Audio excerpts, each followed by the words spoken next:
اعوذ باللہ من الشیطان الرجیم بسم اللہ الرحمن الرحیم الصلاۃ والسلام علیکہ یا رسول اللہ صلی اللہ علیہ وآلہ وسلم۔ السلام علیکم ورحمۃ اللہ وبرکاتہ۔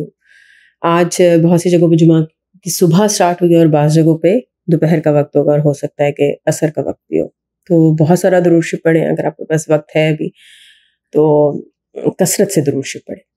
آج ایک بہت ہی خوبصورت واقعہ سناتی ہوں، ایک بہن نے شیئر کیا ہے۔ وہ کہتی ہیں کہ انہیں بہت مرتبہ رمضان میں اعتکاف میں بیٹھنے کی سعادت نصیب ہوئی۔ وہ کہتی ہیں کہ یہ درود شریف کی برکت ہے کہ جس رمضان میں بھی وہ اعتکاف میں بیٹھی ہیں انہیں الحمدللہ کہ شب قدر بھی دکھا دی گئی۔ کچھ سال پہلے جب وہ اعتکاف میں بیٹھی تو کہتی ہیں کہ مجھے پیغام آیا ایک عزیزہ کا۔ انہوں نے کہا کہ یہ اعتکاف میں بیٹھی ہیں، ان کو کہو میرے بیٹے کے لیے دعا کریں۔ ان کے بیٹے کو ایک ایسی بیماری سے ڈائگنوز کیا گیا تھا کہ جس میں ڈاکٹر نے کہہ دیا تھا کہ اب یہ بچہ چل نہیں سکے گا، اپنی ٹانگوں پر کھڑا نہیں ہو سکے گا۔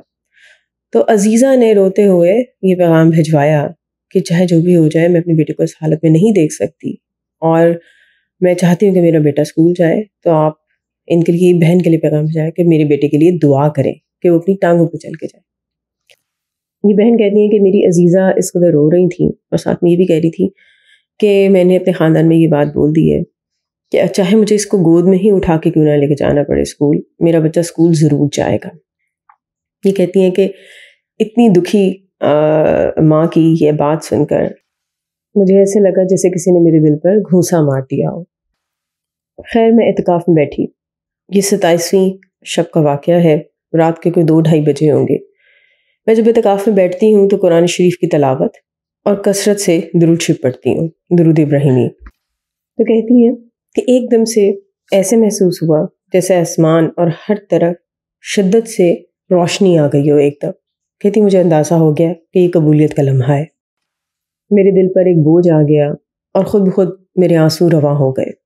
میرے سامنے اس بچے کی شکل آ گئی اور اپنی عزیزہ کے وہ الفاظ میری کانوں میں گونجنے لگے، اس دکھی ماں کے الفاظ کہ چاہے جو بھی ہو میرا بچہ اسکول ضرور جائے گا، کیونکہ ڈاکٹر بچے کو مکمل طور پہ جواب دے چکے تھے کہ یہ اس بچے کو جو ہڈیوں کی بیماری ہے اس کے باعث یہ ناممکن ہے کہ یہ بچہ زندگی میں کبھی بھی چل سکے۔ میں نے اللہ تعالیٰ سے دعا کی کہ یا اللہ اگر یہ وہی رات ہے، قبولیت کی رات ہے، تو اس رات کے صدقے اس بچے کو میرے اعتکاف سے اٹھنے سے پہلے اپنے پاؤں پہ چلنے کی توفیق عطا کر دیں۔ ڈاکٹرز کہتے ہیں کہ اس بچے کا چلنا ناممکن ہے، لیکن اصل طبیب تو آپ ہی ہیں اللہ تعالیٰ۔ اور پھر میں فجر تک اس بچے کے لیے دعا مانگتی رہی۔ اللہ تعالیٰ کا فضل اور مہربانی کہ 29ویں کی رات ابھی میں اعتکاف میں ہی بیٹھی تھی کہ ان عزیزہ کا فون آ گیا، میرے لیے ہی پیغام دیا کہ اس کو بولو کہ میرا بچہ میری نظروں کے سامنے اپنے پاؤں پہ کھڑا ہے، چل رہا ہے اور دوڑ بھاگ رہا ہے۔ یہ سنتے ساتھ ہی میں سجدے میں چلی گئی۔ میرا یقین اور ایمان مزید مضبوط ہو گیا کہ بے شک اللہ تعالیٰ رحیم و کریم اور سب سے بڑے طبیب ہے، شفا دینے والے ہیں۔ بے شک جس دل اور زبان سے کثرت سے درود شریف پڑھا جاتا ہے، اس دل و زبان سے جو بھی دعا نکلتی ہے اللہ تعالیٰ کا خاص فضل اور کرم ہوتا ہے۔ حضور صلی اللہ علیہ وسلم کی خاص نظر کرم ہوتی ہے اس دعا مانگنے والے کی دعا پر۔ اللہ تعالیٰ ہم سب کو کثرت سے درود شریف پڑھنے کی توفیق عطا کرے، کثرت سے دوسرے لوگوں کو درود شریف پڑھنے کی دعوت دینے کی توفیق عطا کرے، درود شریف لکھنے کی، لکھوانے کی توفیق عطا کرے، اور دنیا اور آخرت دونوں جہاں میں حضور صلی اللہ علیہ وسلم کا قرب اور خاص الخاص محبت عطا کرے۔